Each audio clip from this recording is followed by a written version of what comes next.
আসসালামু আলাইকুম বন্ধুরা, সবাই কেমন আছো? আজকে তোমাদের মাঝে কুমড়া শাকের নতুন আরেকটি রেসিপি নিয়ে হাজির হয়েছি। সম্পূর্ণ রেসিপিটি দেখতে হলে ভিডিওটি না টেনে দেখতে থাকুন। তো চলুন মূল রেসিপিতে যাওয়া যাক। প্রথমে পরিমাণ মতো কুমড়া পাতা নিয়ে নেব। কুমড়া শাক রান্নার জন্য এত ডগা নেওয়ার প্রয়োজন নেই। পাতাগুলোকে ছোট ছোট টুকরা করে কেটে নেব। তারপর পাতাগুলোকে ভালো করে পরিষ্কার করে ধুয়ে নেব।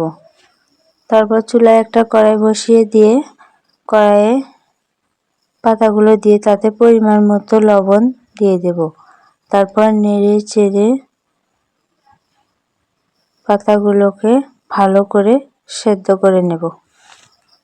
এখানে সামান্য একটু পানি দিয়ে দেব যাতে পাতাগুলো ভালো করে সেদ্ধ হয়ে যায়।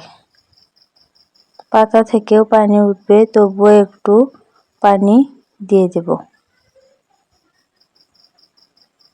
পাতাগুলোকে ভালো করে নেড়ে চেড়ে সেদ্ধ করে চুলা থেকে নামিয়ে নেব। এমন নতুন নতুন রেসিপি পেতে অবশ্যই চ্যানেলটি সাবস্ক্রাইব করে সাথেই থাকুন। আমার চ্যানেলে যদি নতুন হয়ে থাকেন তাহলে অবশ্যই চ্যানেলটি সাবস্ক্রাইব করে পাশেই থাকবেন এমন নতুন নতুন ভিডিও দেখার জন্য।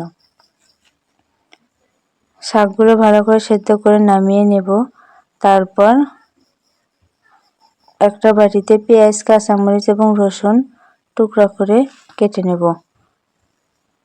তারপর চুলায় আবার কড়াই বসিয়ে দিয়ে পরিমাণ মতো তেল দিয়ে দেব। তেলে প্রথমে রসুন কুচিগুলো দিয়ে নেড়ে চেড়ে একটু হালকা করে ভেজে নেব। রসুনগুলো একটু ভেজে নেওয়ার পর তার সাথে পেঁয়াজ এবং কাঁচামরিচ কুচি দিয়ে দেব।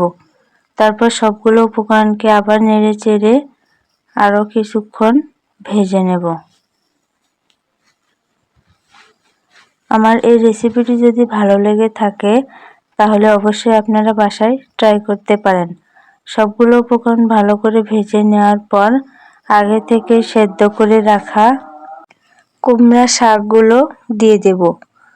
তারপর নেড়ে চেড়ে ভালো করে কিছুক্ষণ ভেজে নেব। নেড়ে চেড়ে ভালো করে ভেজে নেওয়ার পর চুলা থেকে নামিয়ে পরিবেশন করব।